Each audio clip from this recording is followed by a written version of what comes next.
Hello दोस्तों, स्वागत है आपका हमारे चैनल यूपी एग्जाम क्विज़र में। दोस्तों आज के वीडियो में हम यूपी SSSC जूनियर असिस्टेंट की जॉब प्रोफाइल के बारे में जानेंगे और ये भी जानेंगे कि किस तरह से हम उत्तर प्रदेश कनिष्ठ सहायक बन सकते हैं।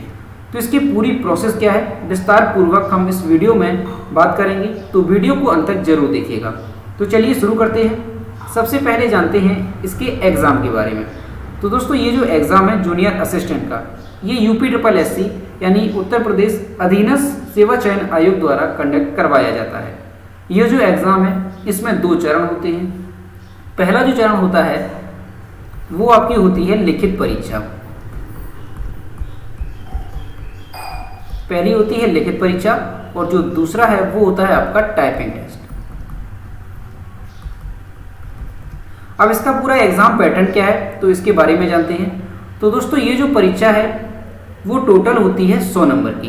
ये जो आपकी जूनियर असिस्टेंट की टोटल अगर देखा जाए तो वो होती है 100 अंकों की, जिसमें आपको जो 65 अंक हैं वो आपको परीक्षा के आधार पर मिलते हैं। 65 अंकों की इसमें परीक्षा होती है जिसमें आपके 130 क्वेश्चन पूछे जाते हैं और बकाया के जो 35 अंक हैं वो आपको शैक्षिक अर्हता के आधार पर दिए जाते हैं। तो इसमें 65 अंकों की परीक्षा होती है और इसमें 130 क्वेश्चन पूछे जाते हैं और 35 अंक आपको शैक्षिक अर्हता के आधार पर दिए जाते हैं। अब दोस्तों शैक्षिक अर्हता के आधार पर आपको किस तरह से अंक दिए जाते हैं तो ये समझते हैं। तो दोस्तों शैक्षिक अर्हता में 12th में अगर देखें तो 12th में अगर आपके 60% या अधिक हैं, 60% या इससे अधिक हैं तो आपको इसमें 20 अंक दिए जाते हैं। ठीक है, 20 अंक आपको इसमें मिलेंगे। और दोस्तों अगर इसमें आपके 45% से अधिक हैं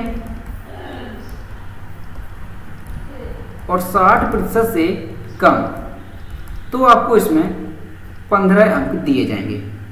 और अगर आपके 33% से अधिक और 45% से कम है तो आपको इसमें 10 अंक दिए जाएंगे। तो ये तो हो गई 12th स्टैंडर्ड पे। अब अगर देखा जाए ग्रेजुएशन आधार पे तो ग्रेजुएशन में आपको कितने अंक दिए जाते हैं तो ग्रेजुएशन में दोस्तों ग्रेजुएशन में अगर आपकी 60% हैं या इससे अधिक हैं तो आपको इसमें 10 अंक दिए जाते हैं। 60% या 60% से अधिक हैं तो आपको 10 अंक, और अगर 45% से अधिक हैं और 60% से कम हैं तो आपको इसमें दिए जाएंगे 8 अंक। और अगर आपके 33% से अधिक हैं और 45% से कम हैं तो इसमें आपको मिलेंगे 5 अंक। तो ये हो गए ग्रेजुएशन स्तर पर। तो कुल मिलाकर के जो शैक्षिक अर्हता के आधार पर मार्क्स दिए जाते हैं तो वो हो जाते हैं आपके 12th स्तर पर 20 अंक अधिकतम और ग्रेजुएशन स्तर पर 10 अंक, यानी 20 और 10 30 अंक आपको शैक्षिक अर्हता के आधार पर दिए जाते हैं। और दोस्तों जो 5 अंक हैं वो आपको किसी खिलाड़ी को दिए जाते हैं। अगर कोई खिलाड़ी अंतर्राष्ट्रीय स्तर का है तो उसे अधिकतम 5 अंक दिए जाते हैं और अगर कोई खिलाड़ी राष्ट्रीय स्तर का है तो उसे 4 अंक दिए जाते हैं और अगर कोई खिलाड़ी राज्य स्तर का है तो उसे 3 अंक दिए जाते हैं और अगर कोई खिलाड़ी विश्वविद्यालय, कॉलेज या स्कूल स्तर का है तो उसे उसमें 2 अंक दिए जाते हैं। तो कुल मिलाकर के जो 5 अंक हैं वो किसी खिलाड़ी को दिए जाते हैं। तो कुल मिलाकर के ये जो एग्ज़ाम है वो 100 अंकों का होता है। 65 अंक आपकी परीक्षा पे आधारित हैं और 35 अंक आपके यानी 30 अंक आपके शैक्षिक अर्हता पे और 5 अंक आपके खिलाड़ी। ठीक है, तो कुल मिलाकर के ये 100 अंकों का आपका एग्ज़ाम होता है। अब दोस्तों इसमें सिलेबस क्या होता है तो सिलेबस के बारे में जानते हैं। अब दोस्तों अगर इसका सिलेबस देखा जाए तो सिलेबस में हिंदी होती है जो कि आपकी 60 क्वेश्चन पूछे जाते हैं और होते हैं वो कितने 30 अंकों के ये क्वेश्चन होते हैं। और आपकी होती है सामान्य बुद्धि परीक्षण। सामान्य बुद्धि परीक्षण जो है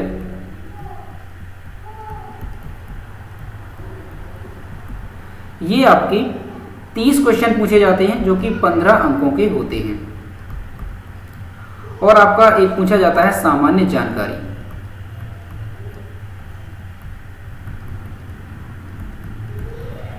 इसमें आपके 40 क्वेश्चन पूछे जाते हैं जो 20 अंकों के होते हैं। तो कुल मिलाकर के ये जो एग्ज़ाम है वो आपका 130 क्वेश्चन होते हैं और 65 अंकों का होता है। और दोस्तों एक बात और आपको ध्यान रखनी है, ये जो जूनियर असिस्टेंट का एग्ज़ाम है इसमें 2019 से नेगेटिव मार्किंग कर दी गई है। तो ये भी आपको ध्यान रखना है कि नेगेटिव मार्किंग इसमें जो है वो कर दी गई है, कितनी, 1/4। तो दोस्तों ये था इसके एग्ज़ाम के बारे में। आगे देखते हैं एलिजिबिलिटी। तो इसकी एलिजिबिलिटी क्या होती है, तो इसकी क्वालिफिकेशन में अगर देखा जाए तो 12th पास और SSC ये आपको कंपलसरी है इसमें। और एज अगर देखी जाए तो 18 से 40 के बीच में आपकी एज होनी चाहिए। आगे देखते हैं, अब दोस्तों प्रीवियस ईयर की वैकेंसीज और प्रीवियस ईयर की कट ऑफ देखते हैं। तो दोस्तों 2019 की अगर बात करें तो यहाँ पर वैकेंसी निकली थी 1403 और इसकी जो कट ऑफ है वो कितनी गई थी, तो जनरल की इसकी जो कट ऑफ है अनरिजर्व की वो गई थी 42.33, ओबीसी की यहाँ पर कट ऑफ गई थी 42.33, एससी की गई थी 40.82 और एसटी की गई थी 33.61 और ईडब्ल्यूएस की गई थी 42.23। और दोस्तों आपको ध्यान रखना है कि 2019 में जो ये एग्ज़ाम है वो करवाया गया था 65 अंकों का। ठीक है, तो आपको ये भी ध्यान रखना है कि ये जो नंबर है कट ऑफ है ये 65 अंकों में गई थी। लेकिन 2017 में जो वैकेंसी थी तब उसका पैटर्न दूसरा था और उसका जो एग्ज़ाम है वो 40 अंकों का कराया जाता था, यानी उसमें 80 क्वेश्चन पूछे जाते थे और 40 अंकों का कराया जाता था। तो 2017 में ये बैकलॉग की वैकेंसी निकली थी, 115 इसमें कुल पोस्ट थी। तो इसमें जो ओबीसी की कट ऑफ थी वो 31 गई थी और कितने में, तो ये ध्यान रखना है 40 अंकों में। और एससी की गई थी 29.50 और एसटी की गई थी 25.50। और 2016 की अगर बात करें तो यहाँ पर 548 वैकेंसी थी और इसमें जो अनरिजर्व की कट ऑफ थी वो 30.50 गई थी, कितने में, 40 अंकों में। और ओबीसी की गई थी 30.50, एससी की 29.50 और एसटी की 24.50। तो दोस्तों हमने ये पिछले 3 वर्ष की जो प्रीवियस ईयर की वैकेंसी थी और कट ऑफ वो कितनी गई थी, तो ये यहाँ पर हमने जाना। आगे देखते हैं जॉब डिस्क्रिप्शन। अब दोस्तों जॉब डिस्क्रिप्शन में अगर देखें कि किस तरह का इसका जॉब प्रोफाइल होता है, क्या काम करना होता है, तो दोस्तों पहले नंबर पर अगर देखें तो ये जो आपकी जॉब है ये क्लरिकल जॉब होती है। इसमें आपको डॉक्यूमेंट का रख रखाव, टाइपिंग से संबंधित आपको जो भी काम दिया जाए वहाँ पे जो भी टाइपिंग से संबंधित वर्क होता है वो आपको करना होता है। तीसरे नंबर पर अगर देखें तो अधिकतम जो काम है दोस्तों, अधिकतर जो काम होता है इसमें जूनियर असिस्टेंट में वो आपको MS एक्सेल और MS वर्ड पर करना पड़ता है। तो ये आपको ध्यान रखना है कि पहले नंबर पर जो वर्क है आपका डॉक्यूमेंट से रिलेटेड, डॉक्यूमेंट से संबंधित आपको काम करना होता है, यानी जो फाइलें वगैरह होती हैं उसका रख रखाव आपको करना होता है। दूसरा है आपका टाइपिंग से रिलेटेड। और दोस्तों ये जो टाइपिंग है अधिकतर हिंदी में ही मैक्सिमम होती है, यानी कि कोई भी अगर नोटिफिकेशन है कोई भी जारी करना है तो आपको वहाँ पर वर्क दिया जाता है उस विभाग से संबंधित। और इसके अलावा कोई भी स्कीम्स है तो उसके लिए कोई अगर सरकार के लिए कोई लेटर भेजना है तो वो आपको टाइप करना होता है। तो ये सारे काम जूनियर असिस्टेंट के होते हैं। और दोस्तों इसके अलावा ऑनलाइन पोर्टल पर, यानी ऑनलाइन पोर्टल पर आपको वर्क करना होता है। जैसे कोई स्कीम निकलती है तो उसके बारे में ये किस तरह की स्कीम है तो उसके रिलेटेड आपको टाइप करके वो प्रिंट आउट निकाल के उस पर वर्क करना होता है। और इसके अलावा अगर देखा जाए फाइल वर्क, यानी फाइल वर्क आपको वहाँ पे करना होता है। तो ये इसके काम होते हैं जूनियर असिस्टेंट के, यानी अगर देखा जाए तो पूरा काम जो इसका फाइल वर्क के आधार पर ही होता है और जो कंप्यूटर पर ऑनलाइन पोर्टल पर जो भी काम होते हैं वो सारे आपको इसमें करने होते हैं। तो ये हमने यहाँ पर वर्क प्रोफाइल देखा कि किस तरह का काम आपको करना होता है। आगे देखते हैं पर्क्स एंड कॉन्स। अब इसके दोस्तों पर्क्स एंड कॉन्स क्या क्या हैं, तो इसमें पक्ष में देखें तो इसमें स्थायी रोजगार, यानी कि आपको इस जॉब के मिलने के बाद एक स्थायी रोजगार मिलता है। तो इस तरह से हम इसमें कह सकते हैं कि ये आपको एक लाभ होगा इसमें। दूसरा है फिक्स टाइम जॉब। अब दोस्तों टाइम के बारे में अगर बात करें तो इसमें अगर हेडक्वार्टर पर आपकी पोस्टिंग होती है, क्योंकि ये पोस्टिंग पर डिपेंड करता है। अगर आपकी हेडक्वार्टर यानी लखनऊ जैसे है, लखनऊ में अगर, यानी ये आप कह सकते हैं कि हेडक्वार्टर पर अगर आपकी पोस्टिंग होती है तो वहाँ पर आपको सैटरडे और संडे, ये आपको ध्यान रखना है, सैटरडे और संडे आपका ऑफ रहता है। ठीक है, और जो टाइमिंग होती है वो आपकी होती है यहाँ पे 9:30 से 6 बजे तक। ये आपकी टाइमिंग होती है अगर हेड क्वार्टर में आपकी पोस्टिंग होती है तो। लेकिन अगर वहीं जो आपकी पोस्टिंग है वो हेड क्वार्टर पर नहीं होती है, यानी किसी डिस्ट्रिक्ट लेवल पर होती है, तो वहाँ पे आपको सेकेंड सैटरडे और आपको फोर्थ सैटरडे, सेकेंड सैटरडे और फोर्थ सैटरडे आपको वहाँ पर ऑफ रहता है। और इसकी जो टाइमिंग होती है वो आपकी होती है 10 बजे से 5 बजे तक। तो यहाँ पर ये टाइमिंग की यहाँ पर देख सकते हैं कि फिक्स टाइम जॉब होती है और यहाँ पर वर्कलोड भी आपका ज़्यादा नहीं होता है। ठीक है, तो ये इसमें टाइमिंग देखी हमने। और यहाँ पर अगर देखें अगला जो इसमें पक्ष है वो है आपका बैलेंस लाइफ, यानी इसमें वर्कलोड आपका ज़्यादा नहीं रहता है, तो आपकी लाइफ जो है वो बैलेंस रहती है, इसमें आपको कोई भी दिक्कत नहीं होती है। अगर आप आगे की और भी तैयारी करना चाहें तो वो आप आराम से इसमें कर सकते हैं। अगला जो इसमें पक्ष है वो है आपका फास्ट प्रमोशन।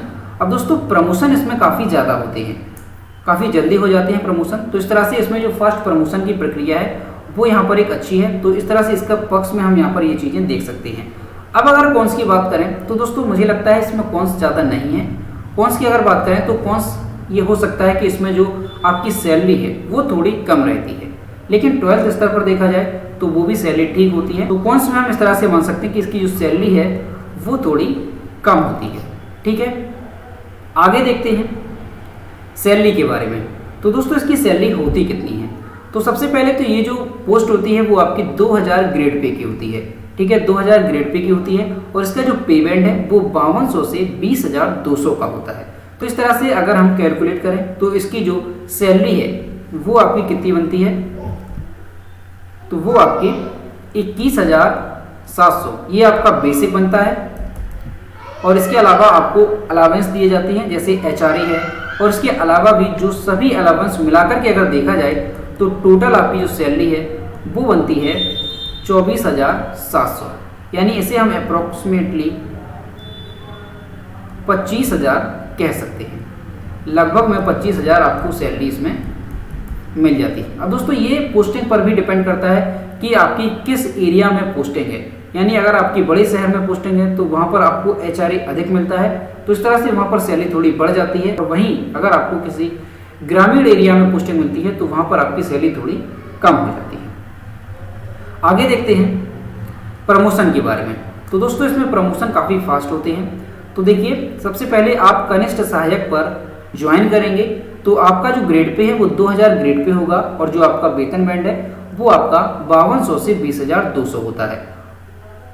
और दोस्तों इसमें जो कनिष्ठ सहायक की भर्ती है ये 80% सीधी भर्ती द्वारा कराई जाती है। और इसके अलावा दोस्तों जो पद होते हैं 20% वो आपके चतुर्थ श्रेणी के जो कर्मचारी होते हैं उनका वहाँ पर प्रमोशन के माध्यम से भरे जाते हैं। और दोस्तों इसमें आपको एक बात और ध्यान रखनी है, जो हमने आपको बताया था दूसरा चरण इसका टाइपिंग टेस्ट।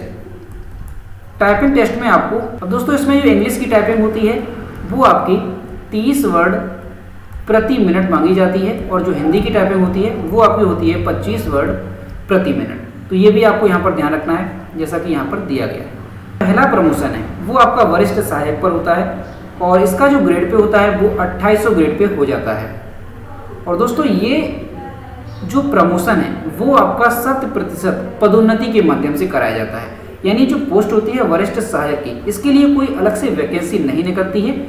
ये जो पद है ये प्रमोशन के माध्यम से ही भरा जाता है, यानी जितने भी कनिष्ठ सहायक होते हैं वो प्रमोशन के माध्यम से ही वरिष्ठ सहायक पर पहुंचते हैं। तो इस वजह से ये 100% पदोन्नति के द्वारा ही ये वैकेंसी भरी जाती है।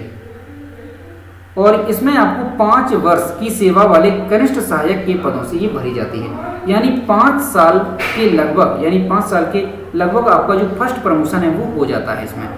दूसरा जो प्रमोशन है आपका वो होता है प्रधान सहायक पे, और यहाँ पर आपकी जो ग्रेड पे है वो हो जाती है 4200 ग्रेड पे, और यहाँ पर जो आपका वेतन बैंड है वो हो जाता है 9300 से 34,800।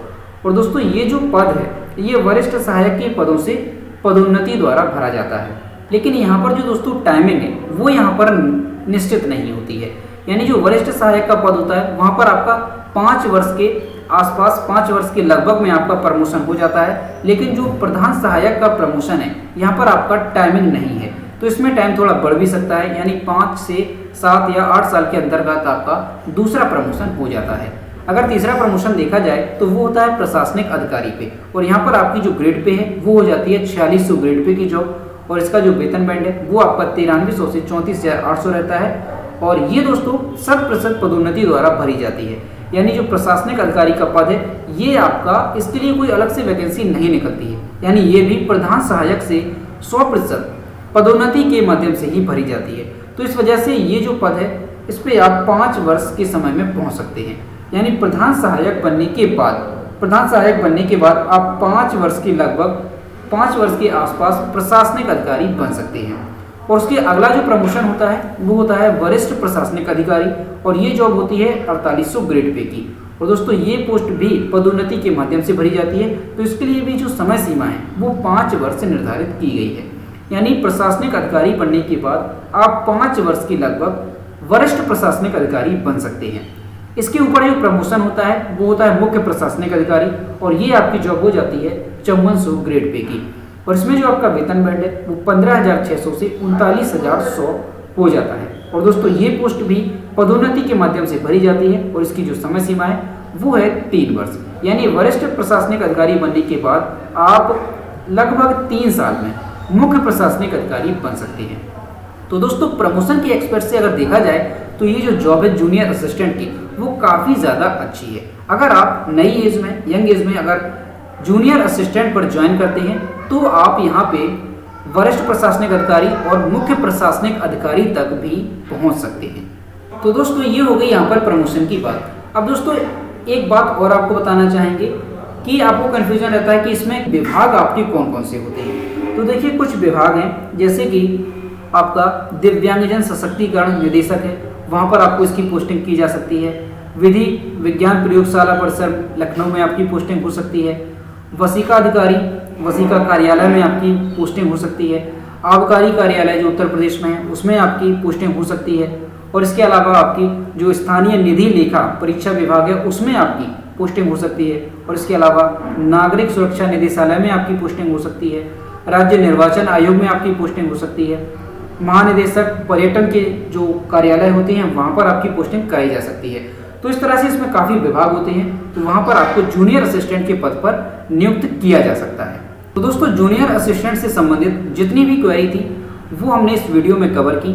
उम्मीद करता हूँ कि आपको वीडियो पसंद आया होगा। तो अगर आपको आज का वीडियो पसंद आया हो तो वीडियो को लाइक करें और शेयर करें, और अगर चैनल पर नए हैं तो चैनल को सब्सक्राइब करना ना भूलें। साथ ही बेल आइकन को भी प्रेस करें ताकि टाइम टू टाइम नोटिफिकेशन आप तक पहुँचता रहे। तो मिलते हैं नेक्स्ट वीडियो में। Thank you.